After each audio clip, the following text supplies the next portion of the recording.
First, we'll think about the most fundamental. So let's say that I have this square, and this is the whole. We can consider this a whole. So let me write that down. This is a whole. It is a complete square. Now what I'm going to do is divide this into 4 equal parts. So with one cut like that, I've divided it into 2 equal parts. And then with another cut like this, I could divide it into 4 equal parts. So there are 4 equal parts. And now what I'm going to do is I'm going to select one of those equal parts. So let's say this part right over here. I am going to select that. So the question is, what fraction of the whole is the part that I have shaded in red? Well, it is 1 out of the 4 equal parts, right? I've shaded in 1 out of 1, 2, 3, 4 equal parts. So we write this as this fraction. This piece represents 1/4 of the whole. And there's 2 ways that you can think about this. You could view this as 1 of the 4 equal parts, or you could view this as a whole divided by 4 would get you exactly this much. Now let's do another one, and this time let's think about how we could represent 1/8. So 1/8. Well, we could divide this whole. In this case, the whole is this rectangle looking thing. We could divide the whole into 8 equal parts. So let's do that. So here I've divided it into 2 equal parts. That looks pretty good. And now I can divide each of those into 2 equal parts to get me 4 equal parts.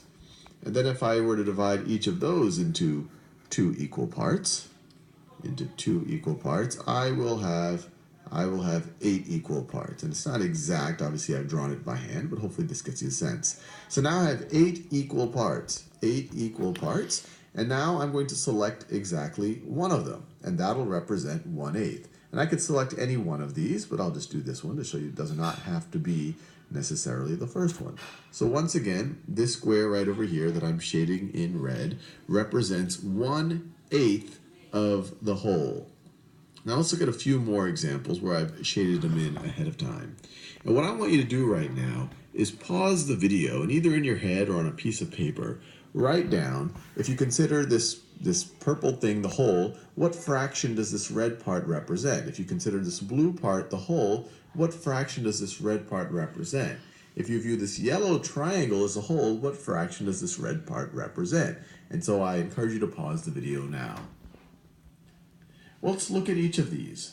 So in this case, for this rectangle, we have 3 equal parts, and we've shaded in one of them. So this red rectangle right over here represents 1/3 of the whole.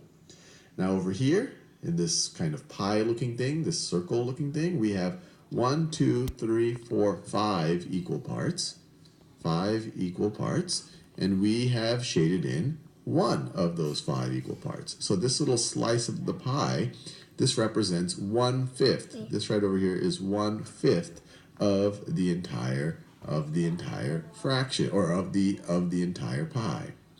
Now this one's interesting. You might be tempted to say, well, I've got 4 parts and then I've shaded in 1. That must represent 1/4. But remember, it needs to be 4 equal parts. And it's pretty clear looking at this that this part right over here is not equal in size to this part right over here or this part right over here. These are not 4 equal parts. So we cannot say that this is 1/4 of the triangle. So you cannot say that.